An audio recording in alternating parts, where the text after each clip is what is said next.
Well, let me ask you. You ever look around and the world just seems empty to you?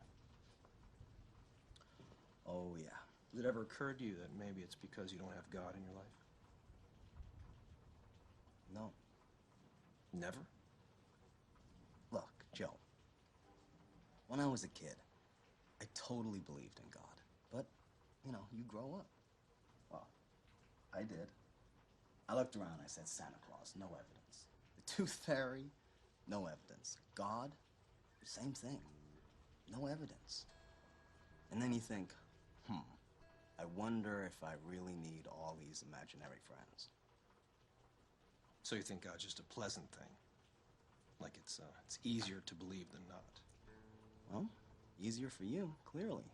No, Gavin, faith is hard. God tests you time and time again. Sometimes even demands that you die for him. You think that's easy? For people of faith? Sure.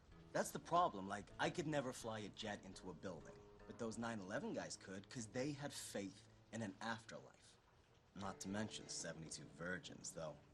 Why anyone would want virgins, I don't know.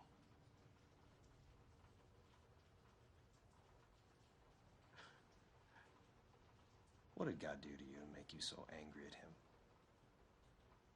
Look at the world that he created. All the beauty. Wars and plagues and genocides and earthquakes and tidal waves. And then, after all that suffering, what does your God do next? He sends most of us to hell. Well, not if you've been born again. Right, the old baptismal jacuzzi. You have to accept Jesus Christ as your Lord and Savior. That is your only entrance requirement. Okay, so the Hebes, the Hindus, the Muslims, the atheists, the Buddhists, all damned, right? They have to accept Jesus Christ. And the Catholics, because they're not born again, right? Right. And face it, man, it's kind of crazy. No, it's not crazy. God gives us free will for that purpose. Otherwise, we would just be puppets. Life would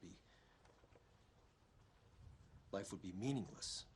That's the beauty of eternal salvation. You see, anyone can go to heaven or hell because anyone can be saved. It's your choice. Unless you're a kid in China who gets hit by a bus and never even heard of this getting saved deal. Where's his choice? Well, that's why it's so important to spread the gospel. Try and save people. I'm sorry, I don't mean to laugh. I just find this kind of fundamentalism incredible. I mean, all of you, totally convinced you know exactly who God is and exactly how he wants to be worshipped. And all without a lick of evidence he even exists. No wonder there's so many holy wars. Without evidence, how else would you win this argument except by killing each other? See, I see evidence in all kinds of things. So do they. And sooner or later, one of these guys who hears God in his head is gonna get a hold of weapons of mass destruction.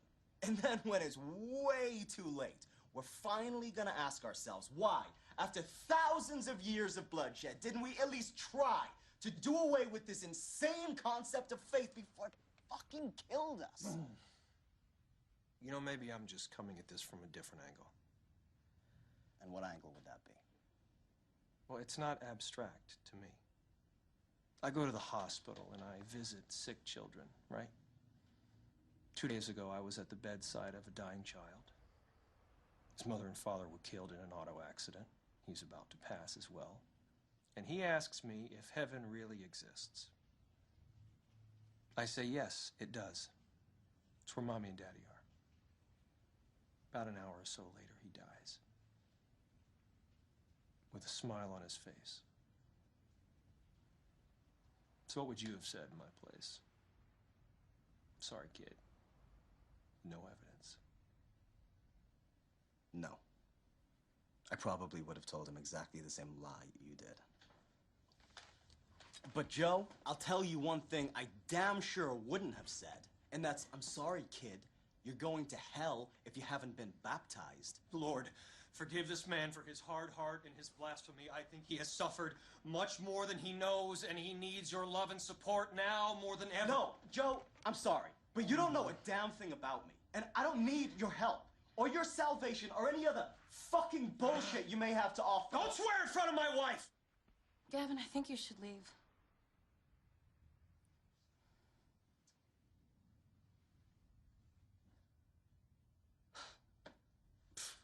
pleasure.